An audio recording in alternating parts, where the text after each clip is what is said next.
শবে বরাতে কি কি আমল করতে হয়, রোজা কয়টি, নামাজ কয় রাকাত, বিস্তারিত বুঝিয়ে বললে ভালো হতো। লাইলাতুন নিসফে মিন শাবান, মধ্য শাবানের রাত, এর ফজিলত সাব্যস্ত আছে। আল্লাহ তাআলা এ রাতে মুশরিক হিংসুক ছাড়া বাকি মানুষদেরকে মাফ করে দেন। এবং এ রাতের ফজিলত সংশ্লিষ্ট আরো অনেকগুলো হাদিস আছে যেগুলো জয়ীফ সূত্রে বর্ণিত, কিন্তু এই একটা হাদিস গ্রহণযোগ্য সূত্রে বর্ণিত হওয়ার কারণে অন্য যেগুলো আছে সবগুলোর একসাথ করলে মোটা দাগে লাইলাতুন নিসফে শাবান বা মধ্য শাবানের রাত, এটার নাম আমরা শবে বরাত দেই। আসল নামটা, হাদিস দেওয়ার নাম কোনটা?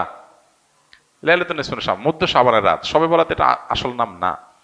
যাই হোক, তো এই মধ্য শাবানের রাতের ফজিলত সাব্যস্ত হয়, কিন্তু এইটাকে আমরা যেইভাবে যারা পালন করি তারা যেভাবে ঘটা করে করি, যেমন সারা রাত জেগে ইবাদত করা আল্লাহর ক্ষমা লাভের জন্য বা মাগফিরাত লাভের জন্য, যাতে মাগফিরাত হয়, গুনাহে ক্ষমা হয়, সেটা আপনি চেষ্টা করছেন, এটা আপনার ব্যক্তিগত অ্যাপ্রোচ থেকে আপনি করলেন।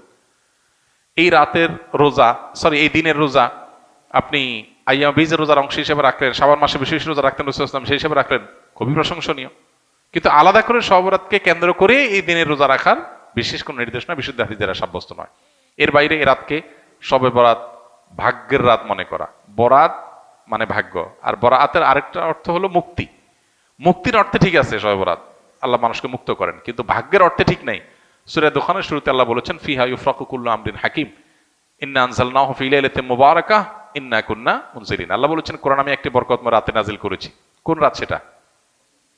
ওই যে ইন্না আনজালনাহু ফি লাইলাতিল কদর। আরেক জায়গায় আল্লাহ বলেছেন, কোরআন আয়াত আর আয়াতের ব্যাখ্যা করে আল্লাহ বলেছেন ফিহা ইউফরাকু কুল্লু আমরিন হাকিম, যে রাতে কোরআন নাজিল হয়েছে সে আয়াতে, সে রাতে গুরুত্বপূর্ণ সব বিষয় ধার্য করা হয়। তার মানে লাইলাতুল কদরে গুরুত্বপূর্ণ বিষয়গুলো ধার্য করা হয়। অতএব শবে বরাতে ভাগ্য নির্ধারণ করা হয়, এটি বিশুদ্ধ মত না।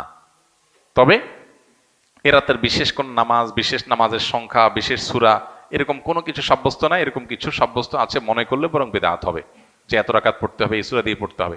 আল্লাহর মাগফিরাত লাভের জন্য আপনি যদি চেষ্টা করেন সেটা প্রশংসনীয়, সেটা ভিন্ন বিষয়। প্রত্যেক রাতেই তো আপনি আল্লাহর মাগফিরাতের জন্য চেষ্টা করা কর্তব্য বা করা উচিত। আল্লাহ তাআলা প্রতি রাতেই ভোর রাতে মানুষকে ডেকে ডেকে ক্ষমার আহ্বান করেন। এই জন্য শবে বরাতকে ঘিরে রাতের বিশেষ নামাজ, বিশেষ পদ্ধতির নামাজ নাই। তবে এ রাতে ক্ষমার বিষয়টা সুসাব্যস্ত, ক্ষমা লাভের চেষ্টা করা এটা গ্রহণযোগ্য।